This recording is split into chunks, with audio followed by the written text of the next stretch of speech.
اعوذ باللہ من الشیطان الرجیم بسم اللہ الرحمن الرحیم۔ اور جس دن اللہ کے دشمن دوزخ کی طرف جمع کیے جائیں گے اور پھر ترتیب وار کھڑے کیے جائیں گے، یہاں تک کہ جب وہ وہاں پہنچ جائیں تو ان کے کان اور ان کی آنکھیں اور ان کی کھالیں ان کے برخلاف ان کے اعمال کی گواہی دیں گی، اور وہ اپنی کھالوں سے کہیں گے کہ تم نے ہمارے خلاف گواہی کیوں دی؟ تو وہ کہیں گی کہ ہمیں اسی اللہ نے گویائی عطا کی ہے جس نے ہر چیز کو گویائی دی، اور اسی نے تمہیں پہلی مرتبہ پیدا کیا تھا، اور پھر اسی کی طرف تمہاری بازگشت ہوگی۔ اور تم گناہ کرتے وقت اپنے آپ کو اس بات سے چھپا ہی نہیں سکتے تھے کہ تمہارے کان، تمہاری آنکھیں اور تمہاری کھالیں تمہارے خلاف گواہی دیں، لیکن تم نے یہ گمان کیا کہ اللہ تمہارے بہت سے اعمال کو نہیں جانتا جو تم کرتے ہو۔ تمہاری اسی گمان نے جو تم نے اپنے پروردگار کی نسبت کیا تھا تمہیں تباہ کر دیا، اور تم خسارہ اٹھانے والوں میں سے ہو گئے۔ بس اب اگر وہ صبر کریں بھی تو ان کا ٹھکانہ دوزخ ہے، اور اگر وہ خدا کو راضی کرنا چاہیں تو وہ ان لوگوں میں سے نہیں ہوں گے جن پر اللہ راضی ہوا۔ اور ہم نے ان کے لیے کچھ ساتھی مقرر کر دیے ہیں جنہوں نے ان کے اگلے اور پچھلے کرتوتوں کو خوشنما بنا دیا، اور ان پر وہی بات ثابت ہو گئی، یعنی عذاب الہی جو جنوں اور انسانوں کے ان گروہوں پر ثابت ہے جو ان سے پہلے گزر چکے تھے۔ بے شک وہ سب نقصان اٹھانے والوں میں سے تھے۔ اور کافر کہتے ہیں کہ اس قرآن کو نہ سنو اور اس کی تلاوت کے دوران شور و غل مچا دیا کرو، شاید اس طرح تم غالب آ جاؤ۔ ہم ان کافروں کو ضرور سخت سزا کا مزہ چکھائیں گے،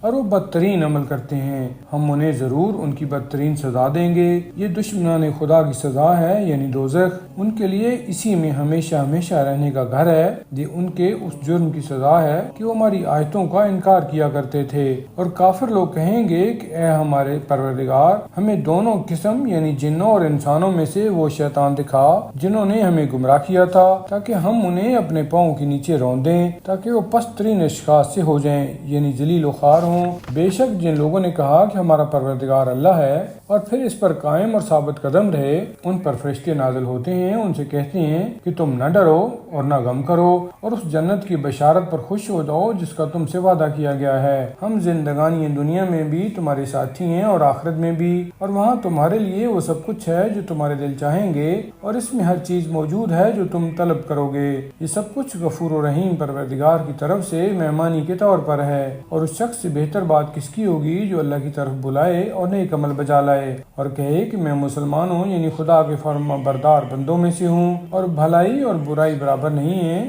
آپ بدی کا احسن طریقہ سے دفیہ کریں۔ آپ دیکھیں گے کہ آپ میں اور جس میں دشمنی تھی وہ گویا آپ کا جگری دوست بن گیا، اور یہ صرف انہی لوگوں کو نصیب ہوتی ہے جو صبر کرتے ہیں، اور یہ طریقہ کار انہی کو سکھایا جاتا ہے جو بڑے نصیب والے ہوتے ہیں۔ اور اے مخاطب، اگر تمہیں شیطان کی طرف سے کوئی وسوسہ محسوس ہو تو اس سے اللہ کی پناہ مانگ، بے شک وہ بڑا سننے والا اور بڑا جاننے والا ہے۔ اور اللہ کی نشانیوں میں رات، دن، سورج اور چاند بھی ہیں۔ تم نہ سورج کو سجدہ کرو اور نہ چاند کو، بلکہ اس اللہ کو سجدہ کرو جس نے انہیں پیدا کیا ہے، اگر تم اسی کی عبادت کرتے ہو، یعنی اسی کو مستحق عبادت سمجھتے ہو۔ اور اگر یہ لوگ تکبر کریں اور قبول حق سے انکار کریں تو جو فرشتے آپ کے پروردگار کے پاس ہیں وہ رات دن اس کی تسبیح و تقدیس کرتے ہیں، اور وہ تھکتے نہیں ہیں۔ اور اس کی نشانیوں میں سے ایک یہ بھی ہے کہ تم دیکھتے ہو کہ زمین جمود اور افسردگی کی حالت میں پڑی ہے، اور جب ہم اس پر پانی برساتے ہیں تو جنبش میں آتی ہے،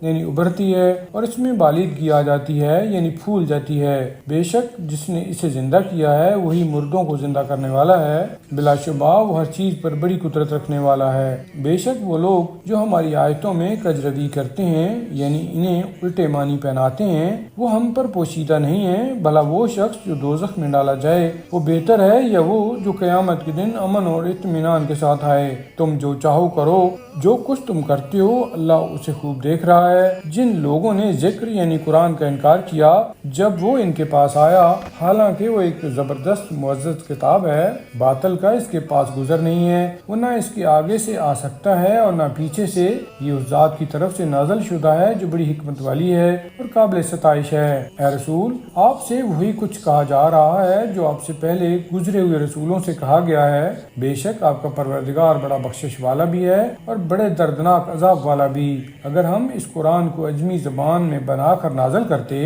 یہ لوگ کہتے کہ اس کی آیتیں صاف صاف یعنی کھول کر کیوں بیان نہیں کی گئیں۔ آپ کہہ دیجئے کہ یہ ایمان لانے والوں کے لیے ہدایت اور شفا ہے، اور جو ایمان نہیں لاتے ان کے کانوں میں گرانی یعنی بہرا پن ہے، اور وہ ان کے حق میں نابینائی ہے، اور یہ لوگ بہرا پن کی وجہ سے گویا بہت دور راستہ کی جگہ سے پکارے جا رہے ہیں۔ اور ہم ہی نے موسیٰ کو کتاب یعنی تورات عطا کی تھی، تو اس میں اختلاف کیا گیا ہے، اور اگر تمہارے پروردگار کی طرف سے ایک بات پہلے طے نہ ہو چکی ہوتی تو ان اختلاف کرنے والوں میں فیصلہ کر دیا جاتا، اور بے شک وہ ایک تردد انگیز شک میں پڑے ہوئے ہیں۔ جو کوئی نیک کام کرتا ہے وہ اپنے ہی لیے کرتا ہے، اور جو شخص برائی کرتا ہے تو اس کا وبال بھی اسی پر ہے، اور آپ کا پروردگار بندوں پر ظلم کرنے والا نہیں ہے۔